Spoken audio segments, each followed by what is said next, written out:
But we're going to begin with the family who took in Nicholas Cruz, the 19-year-old who police say killed 17 people in an horrific school shooting last week.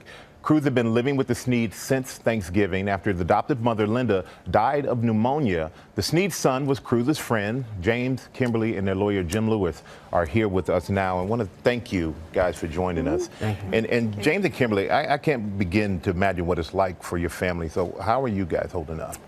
It's a roller coaster of emotions. You know, it's still tough. We're still hurting. We're still grieving. Feeling for the families it's affected. And you opened your home to Cruz for nearly 3 months. Yes, sir. And you tried to get him counseling. And what was he like in your home? Nothing like they portray on television or in the media. In the Everything newspapers. everybody seems to know, we didn't know. We had rules, and he followed every rule to the T. And before he moved into your home, how well did you know him? I had met him a couple times before. He had spent the night at the house, and he was very polite. He seemed normal. And Kimberly, can you take us back to that day? Was there anything unusual, out of the normal with his behavior before that day? No. The only thing that was maybe different was that he didn't go to school. He usually drives him to school with him in the morning. He didn't go that particular morning, which sometimes happens. And he said he didn't go to school on Valentine's Day. Okay. That's what he told him. But when did you realize what he had done? After the SWAT team called me and asked if I knew where my son Nicholas was. And I said, he's not my son, but I don't know where he's at. And at that point, I got in touch with my son, who was fleeing the scene at that point. And a description came out, and we put 2 and 2 together, me and my son, and we figured out what was happening. And what was going through your mind when this happened? Did you both find out at the same time? No, she was home sleeping. And at that point, I was panic-stricken for her safety, so I called the SWAT officer back to get the police back to my home to check on her. And after all this happened, at one point, you did get a chance to see Nicholas. And what did you say to him? Did he speak back to you? Did he say anything back? It was at the police station when they were going past us, and I went after him. I really wanted to strangle him more than anything, and everything I wanted to say, I tried to reserve myself. I said, "Really, Nick? Really?" Yelled at him, and he mumbled something, but I didn't hear it. And he said he was sorry. He said he was sorry, but I didn't hear that. I was just furious and heartbroken, absolutely just heartbroken, devastated. I still can't process it, what he's done, because this wasn't the person that we knew, not at all. And he was friends with your son. Yes, sir. Right. How's your son holding up? He's angry. He's angry. He's betrayed. He's upset. Furious. He was at that school too, and he had friends at that school. And he was at school that day, James. And I know Nicholas texted your son. Yes, sir. What were those texts like? He told my son he was going to the movies, and he said he had something to tell him. And my son pressed him, "What is it? What is it?" He goes, "Nothing bad, bro." And he goes, and that was it. And then he said he was going to the movies. And then the last text my son got was, "Yo," and that was it. And that was about 2:18, I believe. Do you have any idea why you think he texted your son? No idea. No idea. And Mr. Lewis, thank you for joining us as well. And what is the latest with the FBI investigation of this all? Well, we're continuing to cooperate with them. These folks opened their house up to the FBI. They've opened their phones. They've cooperated in every way. And I just want people to know out there, these are good people who are trying to do the right thing. They took this young man and got him into another school. They got him a job.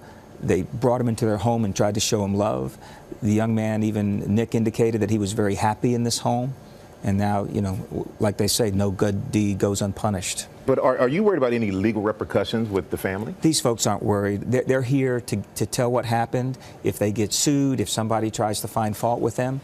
This young man, who they're most concerned about, their own son, he's part of this community too. These are his friends. He wants to go back to the school. They want to get back to their lives. But they want people to know, because Nick was at their house. They want to tell people everything that they know, including the FBI and all law enforcement. And again, they've cooperated from day one. And there have been so many reports about Nicholas's alleged social media use and about guns and posting of guns, about killing small animals. Did you know anything about any of that? No, sir. We knew he had one Instagram account that my son had, and I guess that would be the normal one. These other Instagram accounts that he had, we had no idea about. My son had no idea about. As far as the animal killings, he never did anything like that at our house. We have animals, and he loved our animals loved him. And you were aware that he had weapons when he moved into your home? Absolutely. And where were they kept? Before he moved in, one of the stipulations is he had to get a gun safe. And we got a gun safe on the way back from Lantana from moving his stuff to our house. And he didn't have free access to this gun safe? No. I thought I had the only key to the gun safe. And had he ever asked you beforehand to use a gun, to take it out of the safe? He asked twice. Once I said yes because he wanted to clean it. And I don't know which gun he wanted to clean, but he said he wanted to clean a gun. I said okay, and another time he asked, and I told him no. It wasn't a good time. And why did you tell him no? I don't know what the situation was in the house. It wasn't a good time. I don't know, we were getting ready to leave or getting ready to sit down for dinner or something, but it wasn't a good time. And judging from any past interaction with him, it seemed like you had no problem with him having a weapon. No, not at all. He followed the rules. He followed the rules. Followed the rules. They weren't allowed to be out if we weren't home or one of us wasn't home. And he knew that, and to our knowledge, he never had them out. And as far as the animals goes, I am very much an animal person. Anybody who knows me knows that. There's no way I'd let anybody in my house if I thought they was torturing animals at all. And if we'd known anything about the Instagram accounts, or I don't even know how to use Instagram, I'm a little old school, but if we had known anything about that, he wouldn't have even been in our home. That wouldn't even been an option. And do you have a message for the families out there who've lost children or have lost loved ones in this tragedy? Nothing I can say will heal them. We hurt for them deeply. Very much so. We're devastated, and I can't imagine the pain they must be feeling. And like he said, nothing that we can say is going to be any kind of help, but